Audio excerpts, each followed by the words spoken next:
नमस्कार शेतकरी बांधवांनो, माझं नाव नितीन दादासाहेब वसेकर, मुक्काम पोस्ट पाटकुल, तालुका मोहोळ, जिल्हा सोलापूर. नैसर्गिक शक्ती गांडूळ खत प्रकल्प चालवत आहे.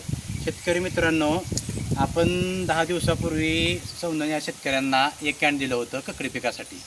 मग तुम्ही त्यांच्याकडून ऐकू शकता नेमका ह्यांना काय रिझल्ट आला. ककडी पिकासाठी रिझल्ट काय आला, तुम्हाला काय आला? तुम्ही किती दिवस सोडून काय ही खात सोडायची आधी हां ककडी अशी आकलवणी झाली आणि पानं पिवळी झाली. हं, मग राखावं का काढावं हम्म. असं विचार चालू. हं, हं, मग त्यात एक जण म्हणला गांडूळ खताचा रिझल्ट चांगला आहे हां हां आणि ती पाटकुलला मिळते. हां हां हां मग असं म्हणल्यानंतर मी पाटकुलला आलो, एक कॅन घेतलं. त्या वसेकरला माहिती विचारली, बाबा ही एवढं सोडू द्या का. ती म्हणली ही पूर्ण कॅन सोडा.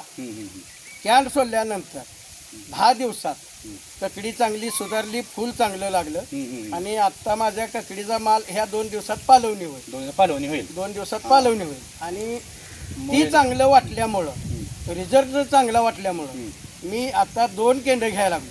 म्हणजे शेतकरी मित्रांनो, ह्यांनी अगोदर आपलं एक कॅन घेतलं होतं, ह्यांना रिझल्ट जबरदस्त वाटल्याने अजून 2 कॅन न्यायला आलेत. म्हणजे एकदम गांडूळ पाण्यात एकदम खतरनाक रिझल्ट आहे शेतकरी मित्रांनो. धन्यवाद.